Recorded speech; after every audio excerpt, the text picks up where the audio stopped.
Hey, Idaho Garden Girl. Hey, Krista. Thank you for joining me here this week on my live chat. Let's make sure I've got everything set up today. Ha! Hi, everybody. I am Mary from Mary's Heirloom Seeds, and happy Friday. I had to reschedule my weekly live chat this week to Friday instead of my regular Thursday. So thank you for joining me. Tonight might be a little tricky of a video because we've got Danny and we've got Max, and I'm hoping she already breathed in the water once today. Come on, no. Go on, hop down, go on, hop down. That is one of my not so tiny kittens. That's Danny, my female. Alrighty, so today we're going to talk about some of the different questions that I was asked this week, and I'm going to try and answer some of them as well. So some of you have sent me emails and you've asked me certain questions about gardening, and then I like to share some of the Q&A.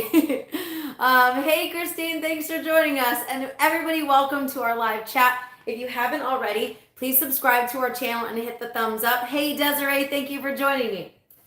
So it's a madhouse today. Hey Monica, thanks for joining me. We've got the kittens joining me. We've got lots of questions. Danny is going to be helping us today. Christian says, hello, magnificent Mary. Thank you everybody for joining me. So I have water on my table, which is why Danny wants to hang out with me today. And I want to talk about all the different awesome things going on at Mary's Heirloom Seeds. First, we have a seed sale going on right now. So you can, hey Cereal Spinner, thanks for joining us. You can see the seed sale on my website. Yeah, the tiny terrors are joining me tonight. The seed sale is on herb seeds right now, and the discount code is herbs with an H, H-E-R-B-S, herbs. I might have to log out. I'm not sure. She's a little wild right now. And that will take 10% off herb seeds through, I believe, the 19th or the 20th. It's on our website. We also have a giveaway. So if you go to Mary's blog, you will see that we've got a seed giveaway on herb seeds. Danny is a wild today. So today I'm going to talk about the paper towel method of germinating seeds. And of course, I forgot my paper towels. So maybe Doc, my amazing assistant, will bring me some paper towels magically while I'm live here. So one thing that I have shared with quite a few of my customers this week is germinating seeds using the paper towel method. Now, you can use a paper towel or you can use a coffee filter. Either of those will work. And really all you need is three things. You need either a paper towel or a coffee filter. You need water, and you need a container. So in order to, hey Wide Family Farm, thanks for joining me. Hey Doc, can you bring me some paper towels? Okay, so here's how we do it. You've got seeds. Hey, thank you. You can use a plastic baggie or you can use a container. And then we're going to talk about germinating seeds. But before I do that, I also want to share with you, Desiree says, thanks, Doc. Before I get to the paper towel method, I completely forgot. I had two more things to share with you, and then I'll get to the bulk of what we're discussing tonight. So the seed giveaway is at marysheirloomseeds.com, and you go to Mary's blog, and then you can sign up for our seed giveaway right now. This is our June seed giveaway, and I'm giving away an herb book and herb seeds. And we've got 3 different winners, 3 different sets of prizes. So there's 3 opportunities to win. And you don't have to buy anything. All you have to do is just use the sign up option. There, now I can see you. Just use the sign up option in order to enter the giveaway. Now, before I get to the seed germinating, I completely forgot. I wanted to share with you about blossom end rot. That has been another common question that I've had customers reach out to me this week. Now, what is blossom end rot? Blossom end rot is when you have your tomato. The tiny terrors are going crazy right now. They're literally bouncing off the walls. Sorry. So when you have a inconsistent watering or a calcium deficiency, you might end up with blossom end rot. And it's very simple and it's self-explanatory, really. When you're growing a tomato and the bottom end gets black and rotting on the bottom, that's called blossom end rot. And you may not even know what you have until it's too late. Monica says they're adorable. They're wild. So when you have blossom end rot, it's so frustrating, but it's not the end of the world. It's not the end of your plant, and you can save your plant. Now, you can't cure the actual fruit, the tomato, if it already has blossom end rot. But what you can do is, let me see, hang on just a second. You can save the actual plant. Krista says blossom end rot occurs when you forget to drill holes in the bottom of your container. Oh no. So blossom end rot occurs when you have inconsistent watering and or a nutrient deficiency. It's not a fungus attack, actually. It is when your plant, your fruit is growing so fast that there's not enough calcium for your tomato and you have blossom end rot. So there's a couple things you can do. Consistent watering is super important. And I don't think he heard me asking for paper towels. So I might actually have to go out there and get paper towels.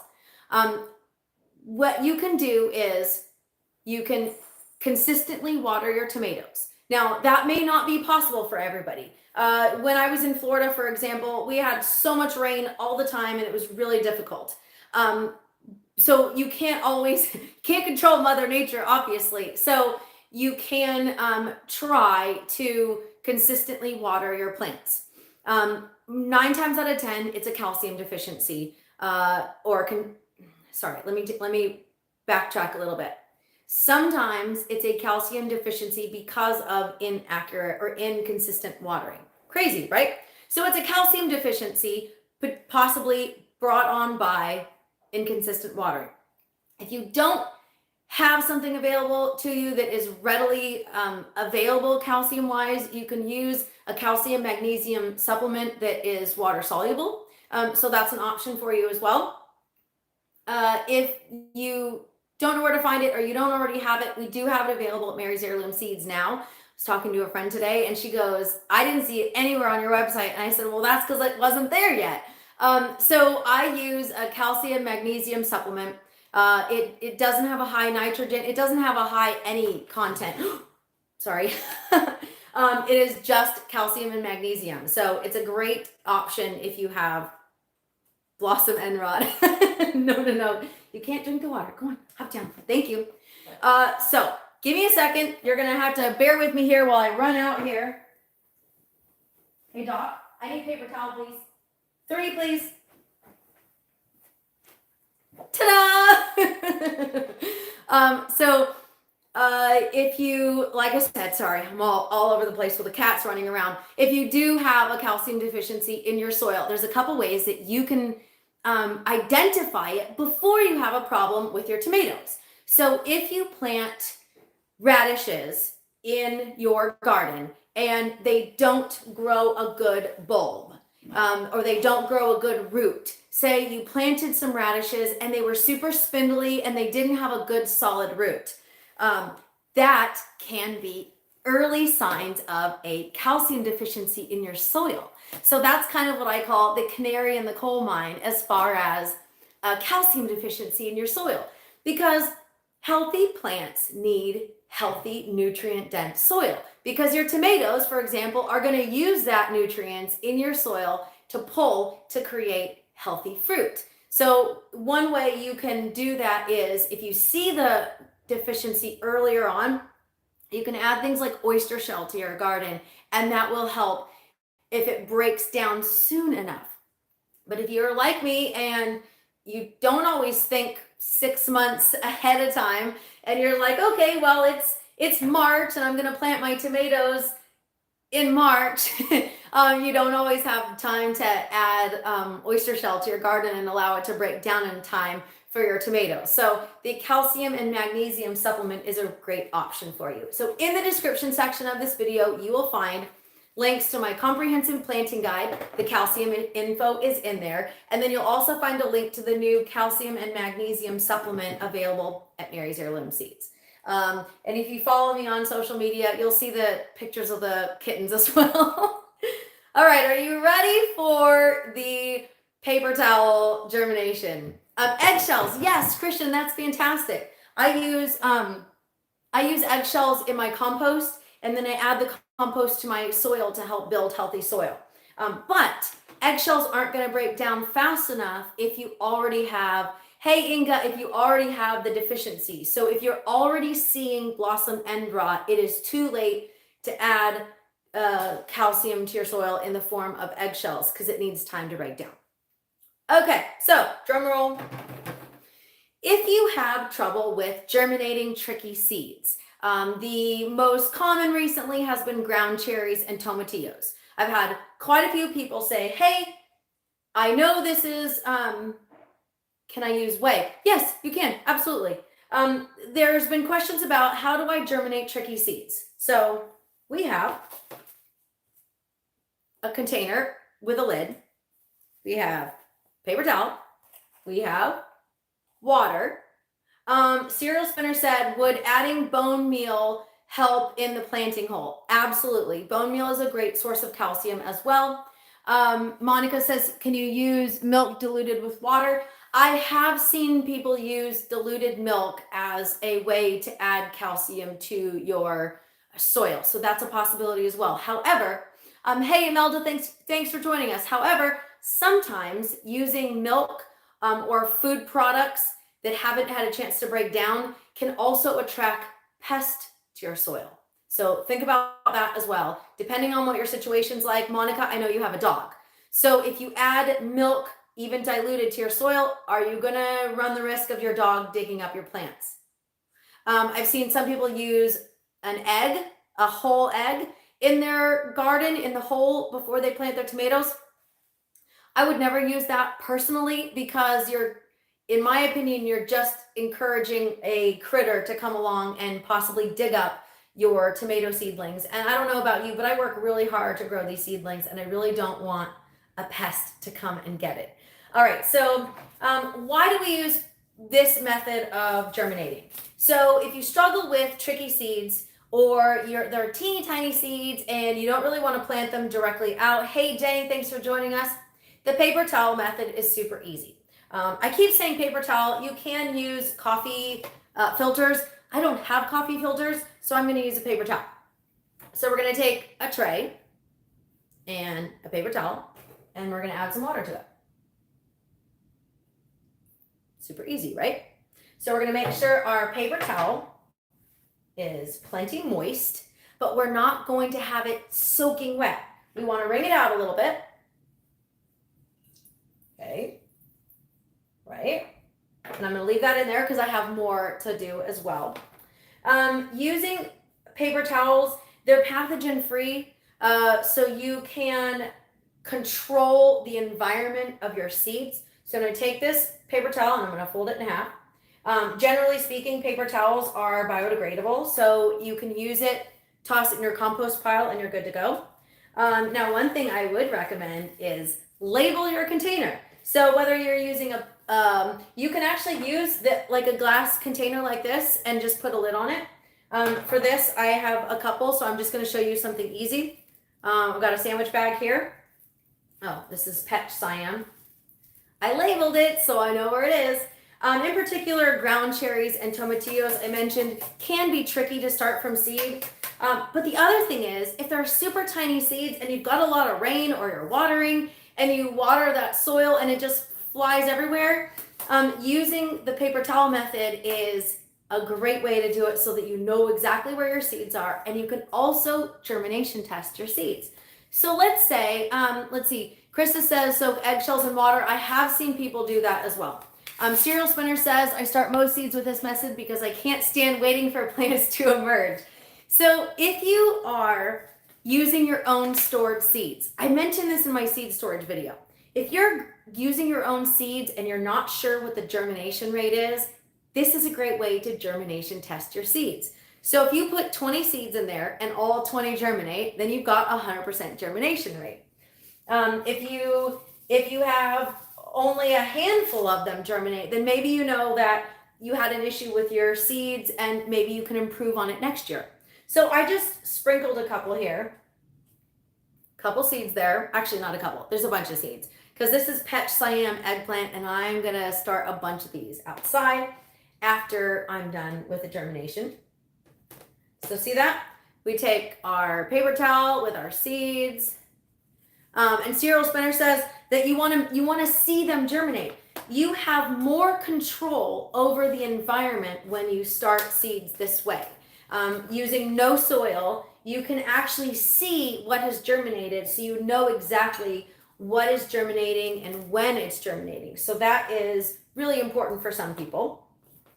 I like to do it because there's just some things that take forever, or there's things that are just easier if you do it this way. Maybe you don't have the space. Maybe you want to start 100 seeds and you don't have a massive amount of space. Desiree says, are there certain types of seeds we should not germinate in this way? That's a great question. I don't really know if, off the top of my head, if there's anything that you can't do this way.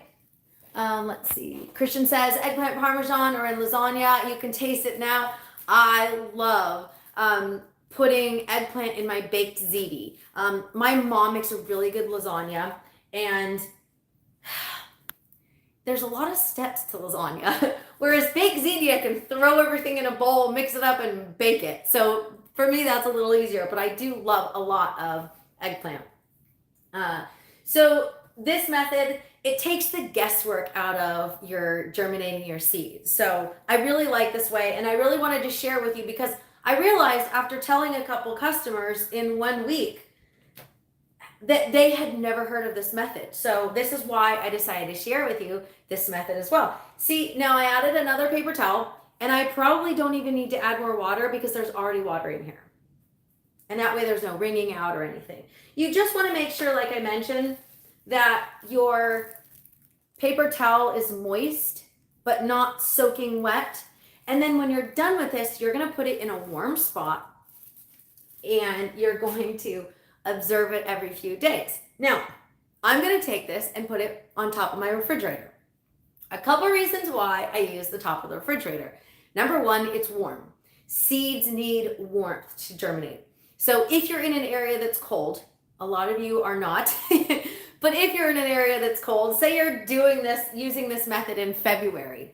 Monica says, I keep track of germination rate and I have issues with peppers and I'm sure it's user error. So peppers can be tricky, especially if they're hot peppers. I find that hot peppers tend to take a little more time to germinate than some others. So my next one I'm doing is Bikini yellow pepper. So Monica, you're already ahead of me here talking about peppers. So if you struggle with a certain seed variety, this is a fantastic way to do it. Now, I'm also not referring to seeds that require cold stratification. Those can be tricky, but for other reasons besides soil warmth and things like that. Christian says, and somebody won't accidentally throw it. Yes, I was getting to the different reasons. So if you are storing these seeds, you don't want to store them in an area. If you've got people in the house, hey David, you don't want them thrown away. So by putting my my paper towel seeds above the refrigerator, it means A, it won't get thrown out accidentally, and B, I don't have to worry about the kittens chewing on them, knocking them down off the counter, carrying them out into their toy area, and then I lose it. So I'm going to do Pet Siam now. So we already moistened our paper towel, and I don't have to squeeze it out because there was perfect amount of water in here already. And again, we are, for those of you just joining me, we are doing the paper towel method of germinating because I had a couple people ask me questions about certain varieties that they struggled with. So that's what I did. Inga says, Alma, was tricky for you as well. Slow growers, but delicious. See, there you go. All right, so Bikini Yellow Pepper says 15 seeds, and I can almost guarantee you there's going to be a lot more than 15 seeds here. We probably have about 20 seeds in this pack. I'm going to count. Yep, 19 seeds. All right, so I'm going to space these out a little bit so they're not all on top of each other. And another thing that is great about germinating seeds on paper towels is, or coffee filters, as I mentioned, you know exactly when those seeds have germinated. So David says, yep, your favorite vegetables, peppers. So you know exactly when they germinate. So I can look at this and say, oh, Inga says, oops, sorry guys, I missed a couple. I germinated all my seeds with paper towel method now. There you go. Will this work for garlic chive seeds? Yes, absolutely. So that's another thing. If you've got pests in your garden and you have these seeds, maybe they'll germinate, and maybe by the time you get there, a rabbit will have eaten it, or critters will have eaten it. Right now I've got grasshoppers everywhere. So this is a great way to know exactly what is going on with your seeds. It takes the guesswork out of it, like I mentioned, and you know, hey, I had 90% germination on this pack of seeds, and then you can transplant them out when they're a little stronger and sturdier and healthier. Now, here's the next part. So I'm going to take my moistened paper towel and I'm going to stick it in the right bag. Remember, I labeled my bags because I'm doing more than one variety here. So I labeled my bags. You do want to cover these up. If you've got, you can use, like I said, you can use a Ziploc bag. You can use a glass container. You can use a plastic container. Use whatever you have. But the basics are heat and moisture. Not hot, but warm. And not soaking wet, but moist. So super important. If it's too wet, then your seeds can rot. If it's not damp, then they're going to struggle to germinate. All right, what else do we talk about? Oh, lastly, what do you do with them once they germinate? So that was the next question. I had a customer, again, we were emailing back and forth. She says, Mary, I'm struggling with my ground cherries. What do I do? So I explained to her the whole thing. Max is going to join me here. I'm going to give him the water so that he's not jumping up on my table. They are great water drinkers. The kittens, they love drinking water. They've knocked over my glasses on many occasions. Drinking some lemon water tonight. Staying hydrated, just like your plants need to stay hydrated. We need to stay hydrated as well. So anyway, so I sent, I responded to this customer. She said, hey, what do I do? I gave her the information. And then Rosalind Hicks says you can never get it to germinate in a paper towel. I've done it in a paper towel all the time and never had an issue with it. I've also done them on heat mats and things like that. So I definitely don't have an issue. Some need to be chilled before you're trying. Yes. That's what I did mention earlier. If it's cold stratification, that's a whole nother story. So let me, just if you're having questions, Rosalind, if you missed the beginning, definitely check back into the beginning of the video, because I did go over all the paper towel method. I have failed on many occasions, and most of the time it's because I forgot about them and they dried out. That is the number one reason that I have failed in the germination in a paper towel, was allowing them to dry out. That is the fastest way to kill your plants. Now, old seeds. These are from 2019. So these are another experiment of mine. 2019 isn't necessarily old. You know, I have some that are older than that, but it's definitely older. So I want to see what this germination is. You know, my customers have said, hey, I've germinated 5-year-old seeds and everything germinated. So I'm testing out that theory today. I do it myself all the time, but I'm going to come back and I'm going to share with you what happened when we did it. So what do you do after you have germinated seeds on a paper towel? So from here, you have several options. If you have already germinated your seeds and you're looking at this and you go, well, Mary, I planted 10 seeds and all 10 germinated. What do I do now? Well, time to plant. So from here, there's several options. You can either plant them in a container, small container, and put them outside or in a sunny windowsill until they're established, or you can plant them directly outside in the garden or in a container in the garden. So you don't want to keep them in a plastic bag or a container for very long. They're not going to grow very well if they're left in a paper towel for a long period of time. So in general, I'll go over some of what I just planted and go over the time. We do have, in the description section of this video is a link to my comprehensive planting guide. In the comprehensive planting guide is a length of time germination article. So that will give you a handful, most of the varieties that we carry in a list, and it tells you how long they will germinate. So peppers are 7 to 14 days, 7 to 21 days sometimes. And I've actually had habanero seeds take up to 30 days. And all of that is going to depend on the environmental issues. So if it has enough water, if it has enough moisture, if it has enough warmth. So you really want to make sure that you have optimal conditions. I think peppers like about 85 degrees to germinate. So if it's cold in your house or in your garage where you're starting seeds and you put a heat mat on it, that might not work because some heat mats are only going to bring it up about 10 degrees from the ambient temperature. If it's 50 degrees in your garage in the wintertime or springtime, 60 something degrees is not going to be enough for your soil temperature for your seeds to germinate. So something to consider. That's why I'm going to use the top of the refrigerator because it's nice and toasty up there. Eggplant. Eggplant tends to germinate in about 10 to 14 days, sometimes less. Basil is only about 3 days. Beans, for me in general, are usually about 2 to 3 days, and I've got almost everything germinating. And the germination rate on beans so far has been fantastic this year. I have had about 99% germination on all of my beans.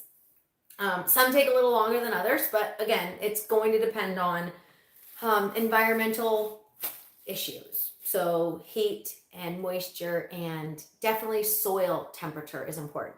So if you have any questions, please feel free to reach out. I try to answer questions in emails fairly quickly. You can send an email to Mary at Mary's Heirloom Seeds, and I will try to answer as quickly as possible. You can reach out in a video. If you're live with me here, you can always ask your questions here live. Stay hydrated, everybody. And I do try to go live here every Thursday at 5 p.m. Central Time. This week, I'm a little late. I'm going live on Friday. And next week, I may not be live at all. I need to help my dad take care of some stuff. So I will be a little busy on a Thursday, but I may try to go live here anyway. Monica says 100% bean germination for Mary's. Awesome. Thank you. Question. Krista says, I have a UV cover for my bed due to the 100 degrees coming, and a monarch butterfly has been hanging out near the cucumbers. Is that okay, or should I be concerned? No, you should be fine. It's warm enough, and you've got enough sun in general. And yeah, it is pretty hard on our plants right now. We've got extreme temperatures. Today it was 94 here, and the feels like temp was 103, I believe. So that should be fine. The soil temperature will still, it's East Texas. Krista's close to me, well, relatively close considering Texas is such a big place. So you can definitely still germinate. Your soil will still be warm enough for that. Definitely not a problem at all, especially if you've got monarchs hanging out in your garden. Congratulations, that's excellent. So I think that is it for me today. So just to recap, in the description section of this video, you will find a link to my comprehensive planting guide and the new calcium magnesium supplement available for your plants to feed your soil, to feed your plants, especially for those of you that might have blossom end rot, or maybe you just have some calcium deficiencies in your soil in the first place. Blossom end rot occurs in things like tomatoes, heavy feeders primarily, and ones that grow really fast. Tomatoes, peppers, squash, eggplant and peppers I planted today. So that's a really important thing for me to have in my garden, is good calcium in my soil. And then we've got a seed giveaway. Monarch is compliments of Mary's bee butterfly seeds. Yay! So there's a seed giveaway. There's a seed sale right now. You'll see all the information in the seed giveaway. If you go to marysheirloomseeds.com and you go to Mary's blog, the first post is our giveaway for June. I love doing giveaways every month. I have a new giveaway. You don't know purchase necessary to join the giveaway. You can just sign up for free. And then today we talked about blossom end rot and germinating seeds with a paper towel. And like I said, you don't have to use a plastic bag. You can use any kind of container that's going to keep the moisture in. That is it. I hope you enjoyed another simple, easy to understand, hopefully. Hey, Christine, thank you. If you have questions, like I said, send me an email. I'm always happy to help, and I hope to see you on my next video. Have a wonderful weekend, everybody, and happy planting.